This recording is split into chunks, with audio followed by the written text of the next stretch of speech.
యేసుక్రీస్తు నామంలో మీ అందరికీ హృదయపూర్వక వందనాలు. ఈరోజు దేవుని యొక్క మాటలు.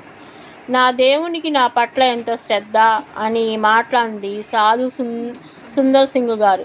ఒకరోజు రాత్రి సమయంలో ఆయన సువార్త ప్రకటించిన తర్వాత ప్రార్థన చేసుకోవడానికి ఏకాంతంగా కనిపెట్టుటకు, దేవుని సహవాసంలో ఆయన ప్రత్యక్షను చూచుటకు ఒక స్థలానికి వెళ్ళి ప్రార్థన చేయడం ప్రారంభించారు. ఆ ప్రార్థన 3 గంటలు సాగింది.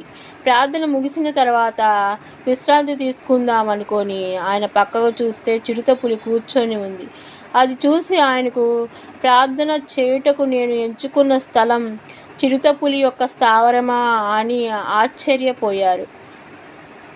ఆశ్చర్యానికి గురి అయ్యాడు. ఇక్కడ సాధు సుందర్ సింగ్ గారు ఆశ్చర్యపరిచింది పులిని చూసి కాదు.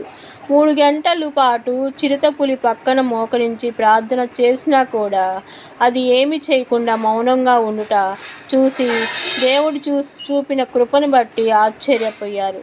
ఈ మాటలు వింటున్న మీతో ఒక మాట చెప్పాలని ఆశపడుతున్నాను.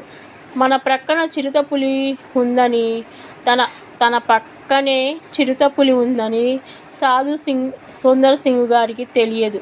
తాను శోధనలో ఉన్నాను అని సాధు సుందర్ సింగ్ గారు దేవునికి ప్రార్థన చేయలేదు. కానీ దేవుడు ఆయన పక్షాన ఉండి చిరుతపులి నోరు మూయించారు. ప్రియ సహోదరి సహోదరుడా, భక్తుల పట్ల దేవునికి ఉన్న కృప చాలా గొప్పది. ఈరోజు ఏ పరిస్థితుల గుండా నువ్వు ప్రయాణం సాగిస్తున్నావో, నువ్వు ఎంత కన్నీరు కారుస్తున్నావో, ఎంత బాధపడుతున్నావో ఆయన చూస్తున్నాడు. మీరు మీ తండ్రిని అడగక మునిపే మీకు ఏవి అక్కరగా ఉన్నవో ఆయనకు తెలియను. మొత్తం 6:6లో ఈ వాక్యం ఉంటుంది. కొన్నిసార్లు దేవుడు నా ప్రార్థనకు జవాబు ఇవ్వటానికి ఇంత ఆలస్యం చేస్తున్నాడు ఏంటి అని అనిపిస్తుంది. కానీ ఒకటి గుర్తుంచుకో, ఆలస్యం నీ మేలుకే.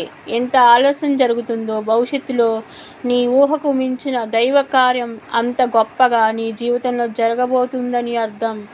ఆమేన్, హల్లెలూయా. ఏమైనా చేయగలవు, కథ మొత్తం మార్చగలవు, నీ నామముకే మహిమంతా తెచ్చుకుందువు. యేసయ్యా యేసయ్యా,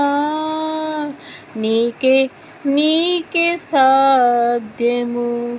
నీ ఆజ్ఞ లేనిదే ఏదైనా జరుగునా, నీ కంచె దాటగా శత్రువుకు సాధ్యమా.